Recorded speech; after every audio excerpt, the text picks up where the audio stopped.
a world marked by disruption, accelerating change, and growing complexity, leadership is being formed long before it is ever expressed. I've been thinking, not everything that reaches you deserves your attention. What you see does not stop at the surface, my friends. With repeated, unexamined access, it shapes your thoughts, influences your inner life, and affects how you discern, decide, and lead. You know, we often say the eyes are the windows to the soul. And I've been wondering quite a bit, is technology now a gateway to our inner life, shaping how we think, feel, and lead based on what we see? Before leadership shows in action, succession, or legacy, it is formed, tested, and strengthened within. Welcome to the Achieve Intentional Transformation podcast. I'm your host, Dr. Leonie H. Mattison. I believe the most powerful shifts in leadership begin within. My mission is to help people and organizations gain clarity, elevate performance, and achieve intentional transformation that expands impact. Because when inner alignment meets intentional action, people, organizations, and communities thrive. Through my THREAD thread system, I share reflections, insights, and practical strategies to help you lead with greater wisdom, intention, and impact. If you're returning, thank you for being here. And if you're new to our community, welcome, welcome, welcome, welcome. It is always a gift to be on top of the earth with all of you. I'm glad you joined me today. Let's begin.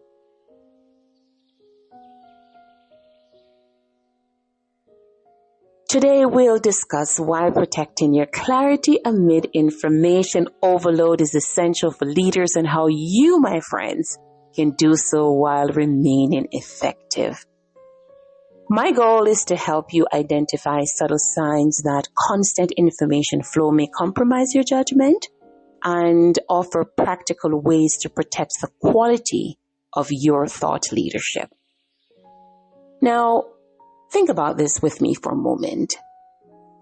If you have ever been jolted awake by nonstop notifications, emotional spillover, and manufactured urgency, you know how quickly a day can be thrown off course, right? And I'm talking about before you are fully awake, the outside world is already competing for your attention. Technology is curated and optimized to capture your focus, monetize your attention, and place competing claims on your mind before discernment can begin. I know many of you can relate when I say before your feet touch the floor, a headline unsettles your thinking, a message pulls your focus, a request raises the stakes, and someone else's crisis is already pressing to become your priority. Many of you know that experience, right? Raise your hands or nod your head, right? You know what I'm talking about here. And this subtle shift is deeply consequential. Like a tapestry pulled under too much tension, fraying begins for many leaders. And I'm talking about strand by strand and interruption by interruption.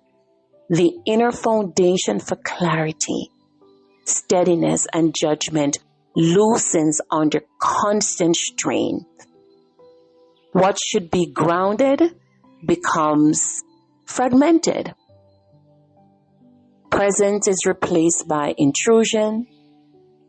And before the day is underway, priorities are shaped by what arrives first, not by what truly deserves your attention. My friends, that is not a small shift at all. And for many leaders, overexposure starts before they notice. A noisy world shapes inner perception before its effects are named. Now, Research on excessive noise clarifies why. Prolonged overstimulation disturbs rest, strains self-control, impairs concentration, and reduces performance over time. And leadership suffers similarly. When information arrives too fast, too often, and with little filtering, judgment weakens before the cost is clear. Think about that for a moment. That is the part of what this episode is about. Learning to recognize that strain early and protect the quality of thought that effective leadership requires. Sustained noise does not simply affect our hearing. It can also affect how we function. And in our time, that noise is not accidental, my friends. There are tons of studies out there, that discusses how how people are becoming more aware of the impact of noise pollution, whether it's in hospitals or, in other types of work environment, which can affect our health and well-being. And this growing recognition reflects how our environments, both physical and digital, are constantly shaping our attention, often before we fully understand their effects. So we're going to start with detection. How leaders can recognize these subtle signs that incoming information is beginning to compromise judgment. So let's start with that today. Now, if clarity begins to fray where access is unguarded, leaders must pause to notice what has already been happening. And what I mean by that is often the strain has been present for some time before it is recognized. And what we know from public health research on repeated noise exposure is instructive. We know that noise exposure effects extend well beyond our hearing. And over time, excessive noise can disturb sleep, strain the nervous system, impair concentration, and reduce performance.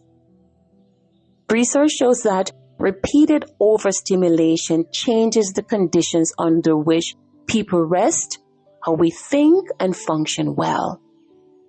I don't know if many of you know this, but I grew up in New York City, and I learned that noise does more than fill the air.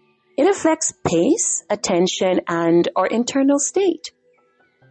In a busy city, sound becomes part of the atmosphere, and what I've experienced is that over time, people stop noticing it because it feels normal.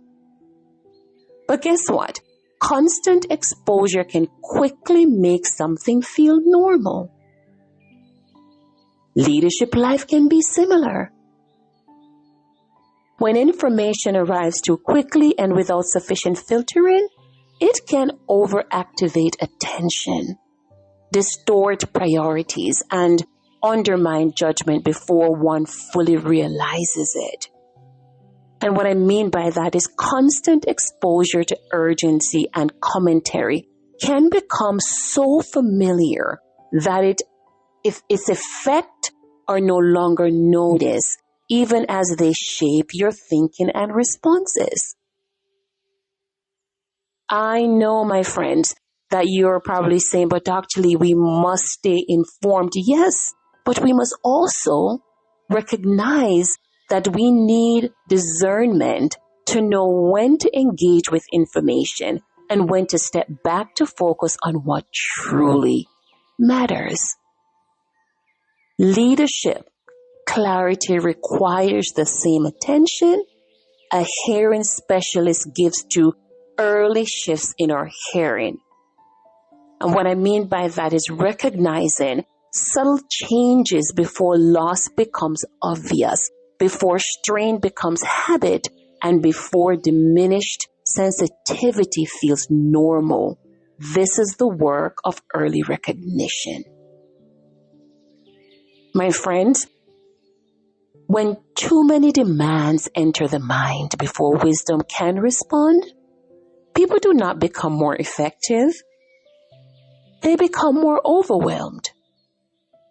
A crowded mind may mistake urgency for importance, noise for insight, and reaction for leadership. And the missing element is not more information, but discernment at the point of entry. The strain is already compromising judgment, distorting priorities, and weakening discernment before that strain feels normal. So let's talk about how we can detect. Number one, notice when you're reaching before you're centering. If your impulse is to check, scan, respond, or absorb before you have paused, reflected, or gathered yourself, the outside world has already begun setting the terms of engagement.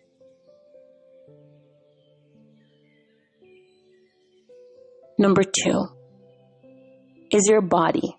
Notice if your body is activated before your wisdom is at the point of feeling settled.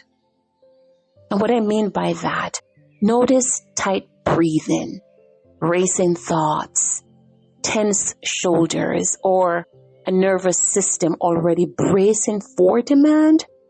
It may be a sign that urgency has entered your body before discernment has entered your mind. Number three, are you scanning before you've had time to really think? When you move rapidly from headline to message to request a problem, you may remain informed, yes, but you are no longer fully filtering. Information is arriving faster than wisdom can process it. Notice that, my friends. Number four, if you found yourself absorbing before you are discerning.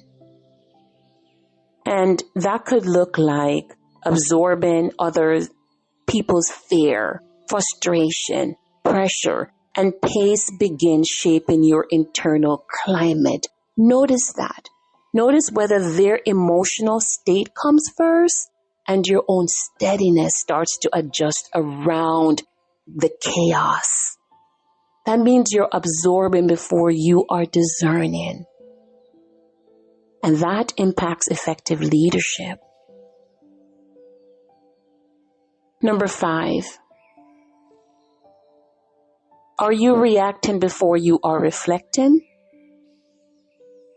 Responses may come quickly, but proportion begins to slip. And so everything feels immediate and consequential, right? That means volume is masquerading itself as importance. And six, are borrowed priorities replacing your own priorities? One of the clearest signs of leadership hijack is that what matters most begins to lose ground to what arrives first, loudest, or carries the greatest emotional charge. These 6 signs, they're subtle, but they matter. A person may still be functioning, still be producing, still be moving work forward, while quietly losing sensitivity to what is less obvious, yet more important. I'm talking about nuance, timing, proportion, sound judgment, and the inner signal that helps distinguish what is urgent from what is simply loud. The world is loud, my friends. There's so much coming at you. And I'm on this journey as well. And these 6 are amongst the clearest lessons I have learned from leading, listening, and observing what happens when the day shapes me before I am fully prepared. And here's a question worth asking when you begin to feel crowded is this. Is the information I am absorbing deepening my wisdom, sharpening my clarity, and strengthening my judgment? The aim is wise exposure, right? Enough to remain informed and responsive, but not so much to compromise clarity, proportion, and judgment. So think about that question again. Before you read the next notification that pops up on your screen, before you open that email, before you respond, ask yourself, is the information I am absorbing deepening my wisdom, sharpening my clarity, and strengthening my judgment? So the next question now, after you've detected those 6 areas that I just shared with you, let's talk about protection. And I'm going to share with you 6 practical ways to protect the quality of thought from which you lead. So we're going to turn to protection, because if detection shows where clarity is starting to fray, protection helps you strengthen it. So here we move from identifying the strain to taking action. If we think about our hearing, right, the logic becomes clear. So bear with me here for a moment. We protect our hearing because repeated exposure has consequences, right? And so we lower the volume, we step back from damaging sound, we use protection in loud environments, we test our hearing to catch problems early rather than waiting until the damage is unmistakable, right? Guess what, my friends? The same wisdom belongs here. Clarity also requires protection, monitoring, and timely intervention. And so by the time overload becomes obvious, discernment has often already been strained. Now, I'm going to go back to my tapestry example because I love to talk about tapestry. So, viewed as tapestry weaving, I want this picture to become a little bit more clearer for you. So imagine a tapestry holds because threads are chosen carefully, tension is managed, and loose strands are addressed before they distort the pattern. Similarly, my friends, the quality of thought depends on what is woven in, what is held in balance, and what is kept from distorting the whole. That is why protection matters. Protection here begins by reconnecting with your inner core before the moment defines you. Before responding to what arrives, pause to consider what you need to protect. Is it your clarity, peace, judgment, pace, values, relationships, or the quality of thought from which you lead? Then ask what success looks like. What would it mean to move through this moment in a way that reflects the leader you are becoming rather than the pressure you're under? That's the next question I'd like you to ask yourself. What would it mean to move through this moment you're in right now in a way that reflects the leader you are becoming rather than the pressure, the loud volume of the world, the mass information that you're having to comb through? And from there, I'm going to offer you the 6 thread practices. And you get to select one or more of these practices to help you protect the quality of thought from which you lead, my friends. So are you ready? Okay. Now, number 1, think deeply. I invite you to pause long enough to discern what deserves access to your attention.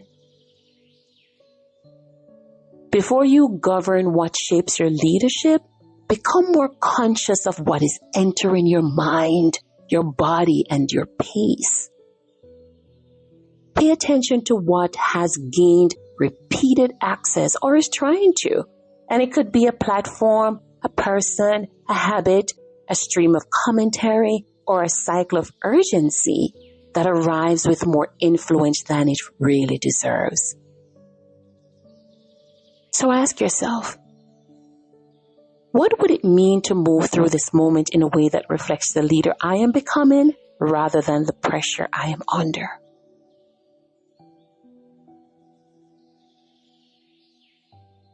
Number 2, harvest wisdom that helps you to separate signal from noise before it shapes your judgment. Here I want you to consider sorting through what is coming at you. Some things require action, some need reflection, and some belong in the background, my friend. While there are others that carry heat, but very little value. And this is where filters help. I use inbox rules. I prioritize my folders. I try to focus settings, delay delivery windows, or simply pauses that keep everything from arriving with equal authority. And I think this is where leveraging and maximizing the use of technology can help you here as well to set up these filters for your inbox, right? To help you to prioritize folders so that, as I said before, not everything that arrives, triggers equal authority for you to react. So ask yourself, what in this moment is signal and what is noise? Number 3, release patterns that interrupt the habits that keep reopening the door to the noise, to the distraction, to the chaos. Sometimes the issue is the pattern around the input. And what I mean by that, reaching before centering, scanning before thinking, checking before considering, absorbing before filtering. And so we catch the reflex early. Sometimes we need to put the phone down, pause scrolling, move one app off the home screen, or turn off one notification stream. My friends, small interruptions can loosen automatic behavior and help you regain your attention. So I invite you to ask yourself, what habit keeps giving noise more access to me than wisdom?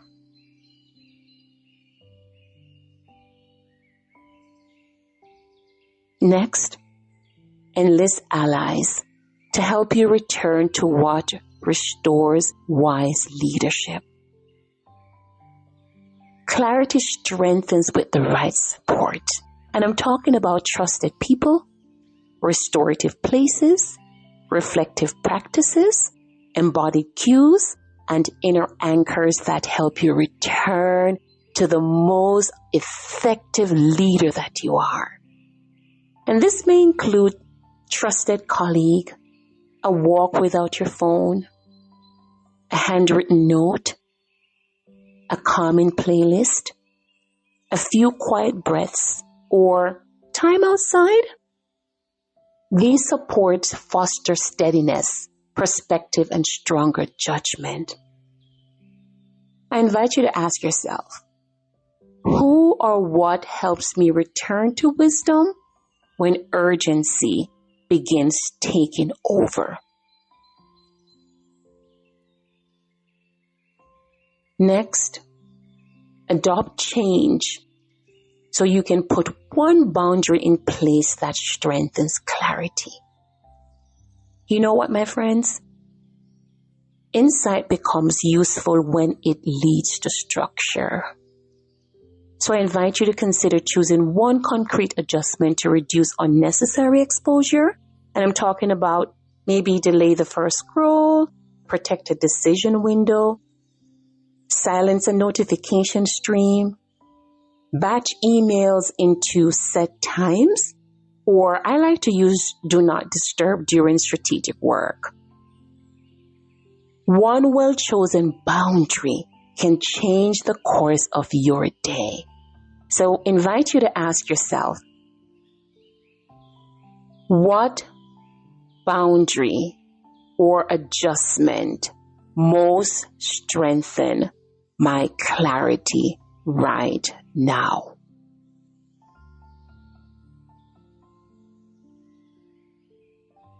And finally, design wholeness.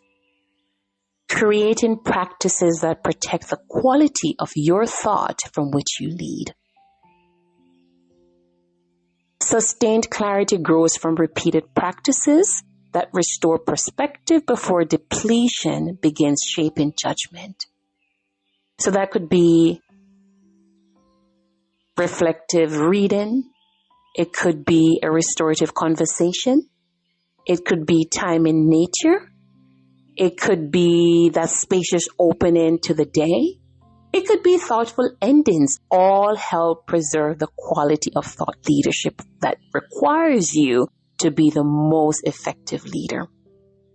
Technology can support this too when used with intention. I believe that calendar holds for thinking time. You can do that. Reminders to pause, reading list instead of scrolling habits, or a digital sunset that helps you step away from the constant input.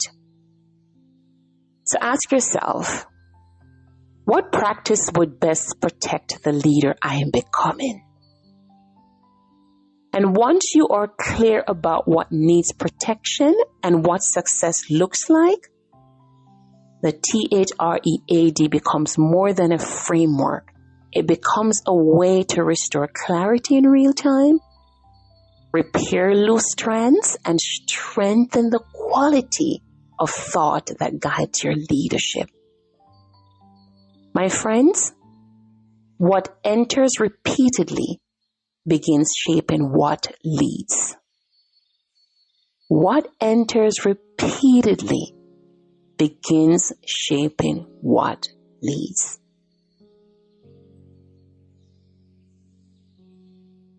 Now, as you move through this week, I have one more question for you to consider. And that is, ask yourself, what has been gaining access to your mind in ways that may be shaping your leadership more than it should?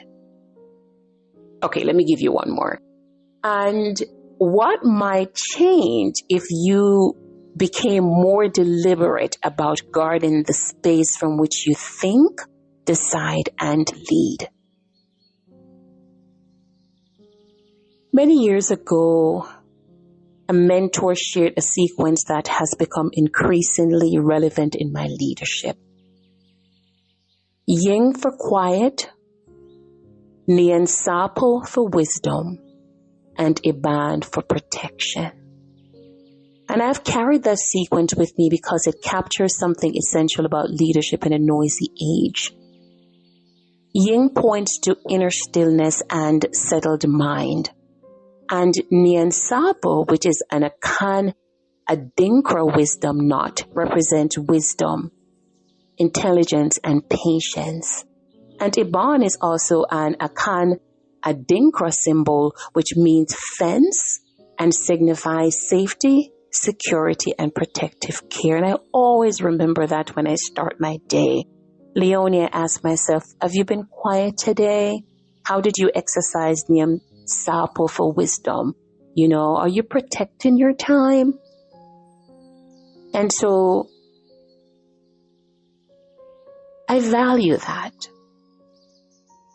And the sequence for me as a leader, as I said, quiet the mind, untangle complexity wisely, and protect boundaries of attention. And so before information becomes judgment, I believe that as a leader, you need yin, quiet enough to hold what enters, and Nyansapo, wisdom enough to untangle what matters, and Iban, protection enough to guard what should never have access in the first place. My friends, the quality of leadership is shaped not only by what a person knows, but also by what is repeatedly allowed access to the mind. As technology becomes more skilled at studying behavior and tailoring content to influence attention, as a leader, you require more than stamina and resiliency. I urge you to practice discernment as well. Stewardship is required. Your ability to decide what gets access, what is filtered, what is refused, and what is worthy of shaping the quality of thought from which you lead, it matters. And too few leaves a person underinformed. Yes, I agree with that. Let me say that again. Too few of information will leave you underinformed. However, too many leaves you overcrowded. I believe wise leadership requires sufficient awareness to stay informed, sufficient discernment to protect when clarity is beginning to thin, and sufficient discipline to protect the inner conditions from which judgment flows. And so as you move through the days ahead, protect the thread of discernment at the point of entry, quiet the mind, untangle complexity wisely, and protect boundaries of attention. Notice when noise begins to crowd out clarity. And I encourage you to safeguard the inner conditions that allow wisdom to speak first.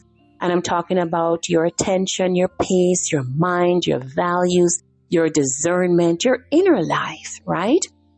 And remember, my friends, not everything that reaches you deserves the right to shape your leadership. And so I hope this episode helps you to recover the missing thread where clarity has started to fray. So remember to think deeply about what has been shaping you, harvest wisdom from this season, release patterns that no longer deserve access, enlist the allies and practices that strengthens your clarity, adopt the boundaries wise leadership requires, and design the wholeness from which sustained leadership can flow. In a noisy age, leadership depends on more than access to information. It depends on protecting the thread of discernment that keeps the inner tapestry from coming apart. And that is my hope for you today. Protect your inner world. Protect the leader that you are becoming. Practice your quieting of the mind. Protect your attention, right? And just make sure that the wisdom that you need is used to untangle what really matters. So if this episode served you, please share it with someone in your circle who may need it. Subscribe and leave a review. It helps more people find this work. Thank you. Thank you so much for joining me for this episode of the Achieve Intentional Transformation podcast. I am Dr. Leonie H. Mattison, and as always, have a beautiful rest of your day.